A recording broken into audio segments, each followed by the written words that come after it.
our physical reality is a shadow of a larger reality. And I was blown away when I first saw that, because that's exactly what the Bible's been saying all along.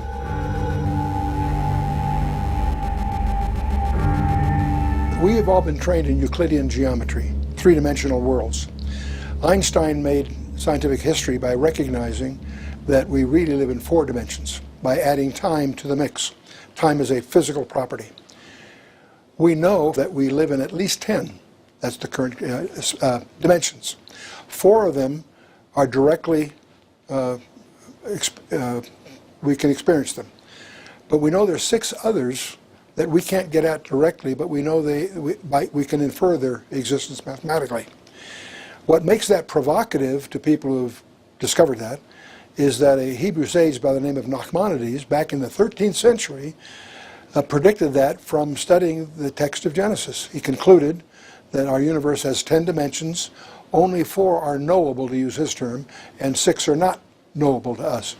And I find that fascinating, because we've spent hundreds of millions of dollars on atomic accelerators to discover what Nachmanides did by studying the text. So the 10, some say 11, there's some debates among mathematicians about details, but there's awareness within the advanced scientific community that we live in more than just the 4 dimensions that we directly experience. If we take those things that are larger than us, larger than man's reach, and just lump that and call that the macrocosm, we suddenly are confronting astronomy, astrophysics, those kinds of things. The great discovery of 20th century science is that the universe is finite. It may be expanding, but it's finite. And that has staggering implications. That means it has a beginning, and it'll ultimately have an end. And that's what gives rise to these conjectures that go under the label of the Big Bang theories. There's 4 of them. None of them quite satisfactory, but that's the common conjecture, if you will. The point being, that's an acknowledgement of the fact that we're dealing with a finite universe that had an origin. But the fact that it's finite is my point at the moment. If we go the other way, looking at what's smaller than man, call that the microcosm, that gets even weirder, because you and I would think that if we took, say, a length, a piece of string or something, and we cut it in half, we would take whatever we have left and cut it in half again. And at least, maybe not physically, but conceptually, you think we could, whatever we have left, we can cut in half. It turns out, we discover, shockingly, that when you get 10 to the minus 33 centimeters, and you try to divide that, what we have there loses a property called locality. And that there's a term in physics of a characteristic called locality. And that observation has actually been proven in the laboratory. In 1987, they actually demonstrated non-locality. Every photon in the universe somehow is directly connected to every other photon. And that defies our normal thinking of space, if you will. But the point I'm getting at is, we live in what we call physical reality has a limit in smallness, and we call it the Planck wall, because whether it's length, mass, energy, or time, it's made up of units that you can't divide. So there's a limit to smallness. There's a limit to largeness. So what we discover what we call physical reality is a digital simulation. And there was an article in Scientific American, June of 2005, which was dealing primarily with the fact that constants in physics seem to be changing, but they make the observation that's profound, that if the constants of physics are changing, that implies that our physical reality is a shadow of a larger reality. And I was blown away when I first saw that, because that's exactly what the Bible's been saying all along. And so that leads to a conjecture that the universe, created with 10 dimensions, something occurred to restrict us to the 4 that we experience. Many of us, because of passages in the Bible, Romans 8, and that in Genesis 3, when God declares war because of the fall of man, the creation was made subject to the bondage of decay, the entropy laws and all of that. Apparently we're somehow tied to God's curse on everything we know about the creation is post-curse. Prior to the curse, it may have had 10 dimensions, and for some reason was fractionated. So that some of us tend to regard those 6 inaccessible dimensions as the domain of things like angels, the domain of paranormal behavior. And it's our suspicion that the UFOs somehow are trafficking from those dimensions into ours. And that, it turns out that if you try to speak about dimensions more than 3 or 4, the average person can't relate to it without special training. There are only 2 people that really relate to that. That's mathematicians with special training or small children. And so, but what we can learn a lot about dimensionality by going the other way. You and I are 3-dimensional beings.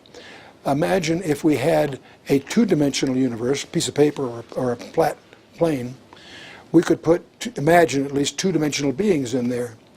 If we had 2 of those, getting from one to the other by them would be unthinkable. But we as a 3rd-dimensional being could pick them up and move them over.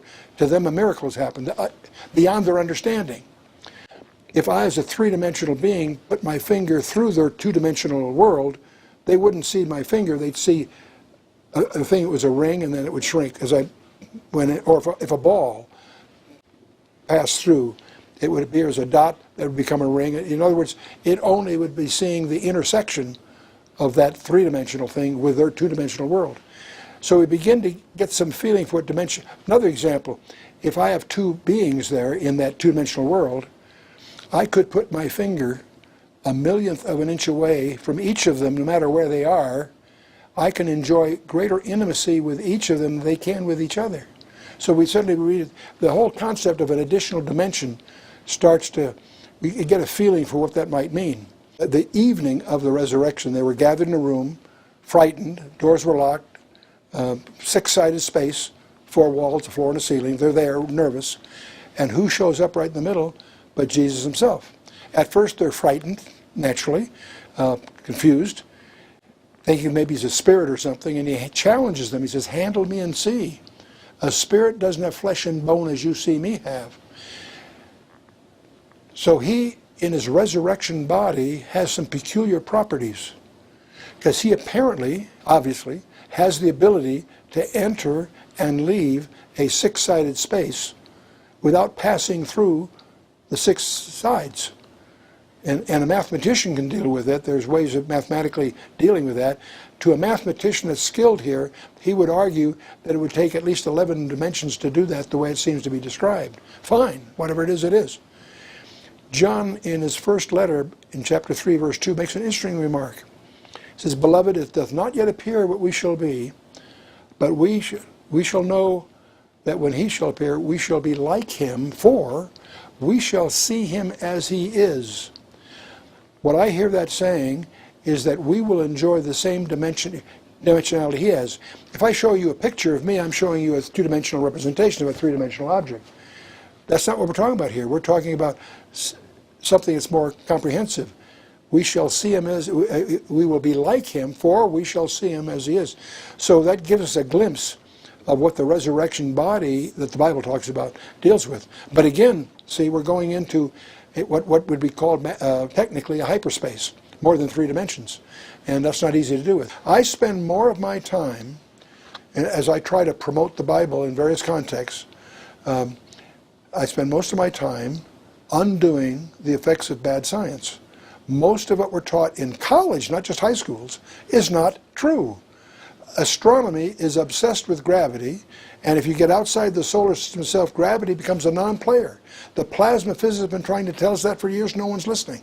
So that's why we did Beyond Newton as we went into all of that.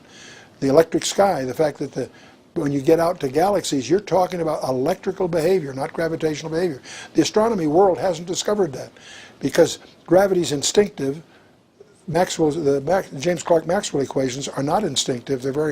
It takes very special study. They behave very different. And that's what David Bohm got coming out of the plasma world, became so fascinated with, and he's the one that predicted at least the possibility that the universe may be really some kind of super hologram. And now they're beginning to get some suggestive evidence that that may be true. But again, the scientific community continually, well, I should put it the other way, our educational establishment continues to feed the kids stuff that is just not true. The nebular hypothesis, the birth of the planets, provably not true, and yet it's still taught at the college level. If you take a course in astronomy, you'll get exposed to the so-called nebular hypothesis. And not that it's shreddable, it's mathematically impossible. You got 99% of the mass is in the sun, and yet 99% of the angular momentum in the planets. How do you get there? It turns out you can't. They were brought here. And what's so interesting, as we learn more of good science, it's converging to the very image the Bible tells in the first place. The 4 dimensions that Einstein discovered are listed in Ephesians 3:18. And you could go on, example after example, the zero-point energy. Some of the most advanced concepts in the field of astrophysics are in the Bible, but just not recognized because of that disjuncture.